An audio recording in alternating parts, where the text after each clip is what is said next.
இது பக்காவான ஒரு சென்ட்ரல் கவர்மெண்ட் ஜாப் ஃப்ரெண்ட்ஸ். எஸ்எஸ்சிலேருந்து செலெக்ஷன் போஸ்ட் 14, அதாவது ஒவ்வொரு வருஷமும் இது ரிலீஸ் பண்ணிட்டு இருக்காங்க. இது 14th இயர். போன வருஷம் 13, இந்த வருஷம் 14, நெக்ஸ்ட் இயர் 15 அப்படிங்கிற பேரில் வரும்.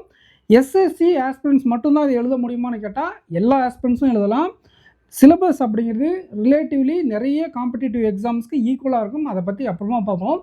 என்னென்ன குவாலிஃபிகேஷன், வேக்கன்சிஸ் என்ன ரேஞ்சில் இருக்கும், அதுக்கப்புறம் என்ன டேட், இதெல்லாம் பார்த்துட்டு எக்ஸாம் பேட்டர்ன் நீங்கள் எங்கெல்லாம் போய் இந்த எக்ஸாம்ஸ்க்கு ப்ரிப்பேர் பண்ணலாம் அப்படிங்கிறத தெளிவாக பார்த்துடலாம். அதுக்கு முன்னாடி நம்ம சேனலை சப்ஸ்கிரைப் பண்ணாதவங்க சப்ஸ்கிரைப் பண்ணிட்டு இந்த வீடியோக்கு லைக் பண்ணிக்கோங்க. இந்த மாதிரி நிறைய அப்டேட்ஸ் அண்ட் கண்டென்ட்ஸ் நம்ம சேனலில் ப்ரொவைட் பண்ணுவோம். சரி, வாங்க வீடியோக்குள்ளே போகலாம். குவாலிஃபிகேஷன் பொறுத்தவரை 10th 12th டிகிரி 3 விதமாக இந்த ஜாப்ஸ் இருக்குது. லெவல் 2, லெவல் 4 அண்ட் லெவல் 5, 6 இந்த மாதிரி நிறைய கேட்டகரியில் இதில் ஜாப்ஸ் இருக்குது. அதுக்கு தகுந்த மாதிரி சேலரியும் இருக்கும். வேக்கன்சிஸ் வந்து பார்த்திங்கன்னா ஓவரால் இந்தியா 3003 இருக்குது. சதர்ன் ரீஜனுக்கு 258. நம்ம இந்த சதர்ன் ரீஜனில் கவர் ஆகும். இந்த வேக்கன்சிஸ் மேபி இன்க்ரீஸ் ஆகலாம், டிக்ரீஸும் ஆகலாம். சான்சஸ் வந்து இன்க்ரீஸ் ஆகிறது தான் அதிகமாக இருக்குது.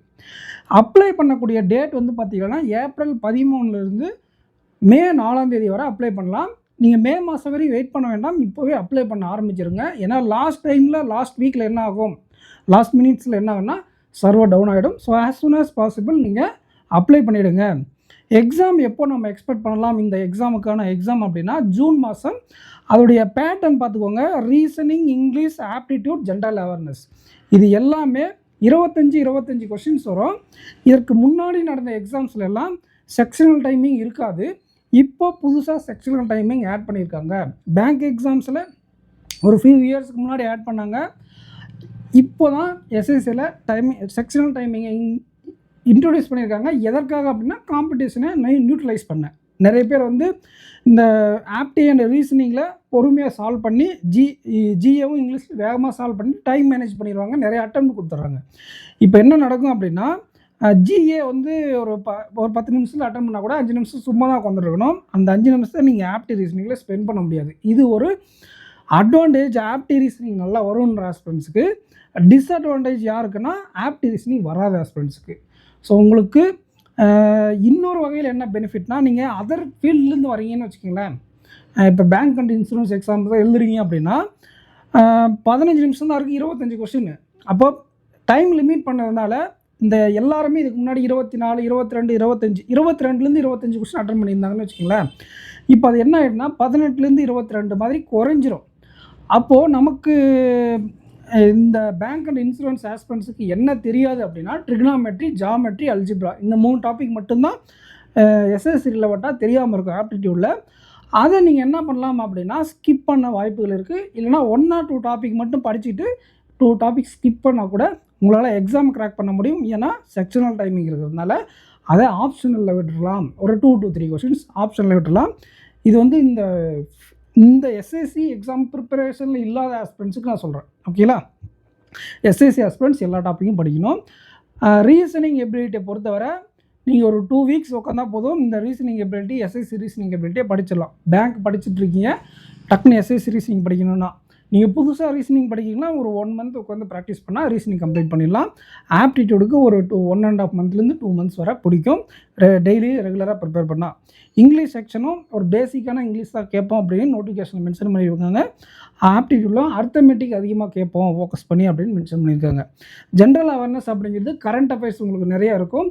அதோடு சேர்ந்து இந்த GK, history, polity, geography, science எல்லாம் கலந்து உங்களுக்கு 25 கொஷின்ஸ் இருக்கும். அது வெயிட்டேஜ் ஒவ்வொரு எக்ஸாம்ஸுக்கு ஒவ்வொரு சீட்ஸுக்கு மாறி மாறி வரும். சரிங்களா? ஆவரேஜாக எல்லா சப்ஜெக்ட்லேயும் 2 to 3 கொஷின்ஸ் எல்லா இப்போ ஹிஸ்ட்ரி, ஜியாகிரபி, பாலிட்டி இருக்குன்னா அதில் 2 to 3 கொஷின்ஸ் முன்ன பின்னா கவர் பண்ணுவாங்க.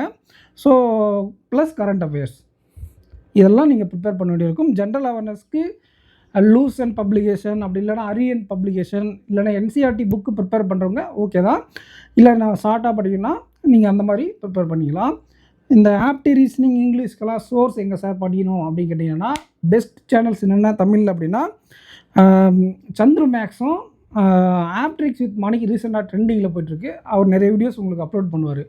அதோடு சேர்ந்து உங்களுக்கு Chandru maths, Tamil aspirants clubs, அப்புறம் ரயில்வேஸ் தமிழ் அப்படிங்கிற ஒரு சேனல் வந்து ரயில்வேக்கு அப்டேட் கொடுப்பாங்க.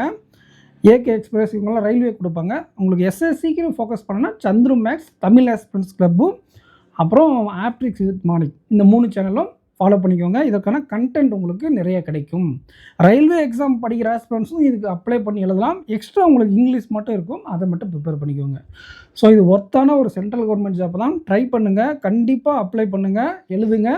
நீங்கள் எஸ்எஸ்சி ஆஸ்பிரண்ட்டாக இருந்தால், இல்லை எஸ்எஸ்சி எக்ஸாம் எழுத போகிறீங்க, ரயில்வே எக்ஸாம் எழுத போகிறீங்கன்னா இந்த எக்ஸாமை கண்டிப்பாக நீங்கள் ட்ரை பண்ணி ஆகணும்.